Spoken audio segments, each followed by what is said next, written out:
Eu represento a Embaixada Cristã Internacional em Jerusalém e eu sirvo nesta cidade como vice-presidente de assuntos internacionais. Isso significa que eu sou responsável pelos escritórios e nossas equipes em atualmente 91 países em todos os continentes e para garantir o apoio dos evangélicos cristãos de todas essas nações, nossas equipes que têm orado por Israel e muitos deles têm organizado e participado de vários comícios e demonstrações de apoio e solidariedade a Israel no mundo. Mas eu quero focar num cenário maior que sem dúvida aconteceu em outubro 7, que foi um ponto de mudança em Israel. Nada será mais da mesma forma.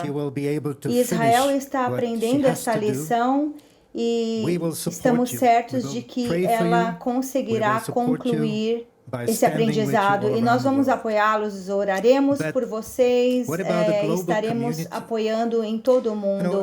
Agora, com relação à comunidade global, vocês sabem, eu penso numa forma de descrever o que aconteceu em outubro, dia 7. Nós pudemos ver as trevas reveladas nessa imagem das atrocidades perpetradas pelo Hamas para todos verem e de nenhuma forma podemos desculpar isso. Não há desculpas, não há em cima do muro, é preto ou branco, é luz ou trevas. E isso é um desafio para muitos. Muitos continuarão a acreditar em mentiras ou eles vão se posicionar em favor da verdade. E tem sido revelado, por exemplo, através de todos os clamores de liberação da Palestina, do rio até o mar, que não é nada mais do que um chamado ao genocídio do povo judeu.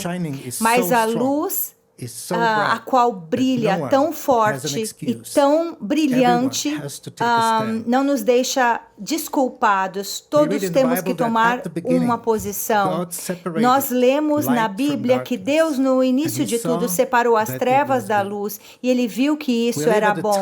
Vivemos em um tempo onde as trevas têm sido separadas da luz e isso força cada um de nós no nível pessoal, no nível comunitário, até no nível de nação, a escolher entre a luz e as trevas. E esta separação parece estar crescendo ainda mais esses dias. Nós vemos nações que decidiram ignorar a verdade, ignorar a luz e se entregar às mentiras. Países como África do Sul, Bolívia, por exemplo, e outros que decidiram cortar relações com Israel. Muitos outros chamaram até os seus embaixadores de volta. Há, por exemplo, o país da Turquia, que tem negado seu próprio genocídio contra os armênios há 100 anos atrás e parecem estar prontos para ajudar em um outro genocídio. E, por outro lado, há outras nações, como a Alemanha, que aprendeu do seu passado, e eles agora apoiam fortemente Israel. Eles reiteraram essa semana mesmo que a sobrevivência de Israel é a razão da sua existência, da existência do Estado alemão. Que eles tenham a coragem e a força para seguir a verdade e seguir esse caminho. Na Argentina, o novo presidente eleito, Javier Milei, disse que vai mudar a embaixada para Jerusalém e quer fazer de Jerusalém a sua primeira destino como líder do governo. E há outros países que já mudaram as suas embaixadas para Jerusalém. Guatemala, alguns anos atrás, Papua Nova Guiné, apenas algumas semanas atrás, o novo governo em Fiji, que já reservou orçamento para mover a embaixada, esperamos no próximo ano. Todas essas nações que já fizeram isso, fizeram por causa da sua herança cristã. Eles entendem a partir da Bíblia que esta é a verdade e eles precisam apoiar a verdade. E eu estou orgulhoso pelo meu próprio país, a República Tcheca, que tem apoiado Israel já por muitos anos e Apenas 2 dias após o massacre, o primeiro-ministro disse que agora é o momento de mover a embaixada para Jerusalém. E apenas alguns dias depois disso, o parlamento tcheco unanimamente adotou a resolução, sem abstenções, sem votos contra, com toda a oposição e o governo votando para condenar o Hamas pelo massacre, mas também para conclamar o governo a mover a sua embaixada para Jerusalém. Então vamos orar para que isso de fato se cumpra. O primeiro-ministro tcheco apareceu numa demonstração pró-Israel em Praga e disse publicamente que a República Tcheca será a voz de Israel na Europa. E tudo isso por causa dessa herança divina de líderes como Mazarek, que fizeram questão de toda a sua política defender a verdade. Então nós vemos diferentes nações e o caminho divergente que elas estão tomando. Isso me lembra do profeta Joel, e eu quero mencionar aqui no capítulo 3, porque eis que naqueles dias e naquele tempo em que removerei o cativeiro de Judá e de Jerusalém, este é o tempo, e eu reunirei todas as nações e as farei descer ao vale de Josafá, e ali com elas entrarei em juízo por causa do meu povo e da minha herança Israel, a quem elas espalharam entre as nações e repartiram a minha terra. Parece que as nações estão se aproximando desse vale da decisão, esse vale do julgamento, e deve ser a nossa oração, especialmente pelos cristãos das nossas nações, para se levantarem e orar pelos seus líderes, pelos seus governos, para fortalecer aqueles que se posicionam pela verdade e orar por misericórdia para aqueles que decidiram acreditar em mentiras. E o meu último ponto é com relação ao povo de Gaza.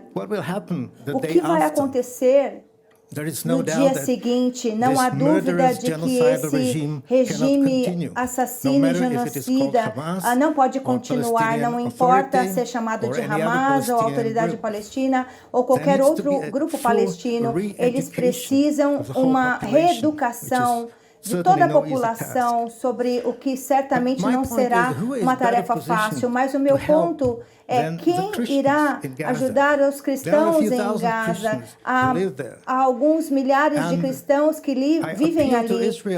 E eu apelo a Israel para protegê-los dos seus próprios vizinhos, que não teriam problema em matá-los todos como traidores e colaboradores. Mas isso vai ainda mais além.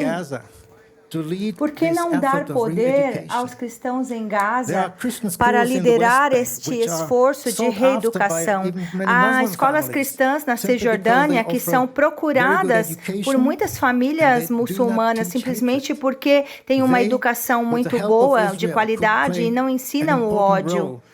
Eles, com a ajuda de Israel, podem ter um importante papel na reconstrução de Gaza. E, finalmente, meu apelo aos cristãos ao redor do mundo.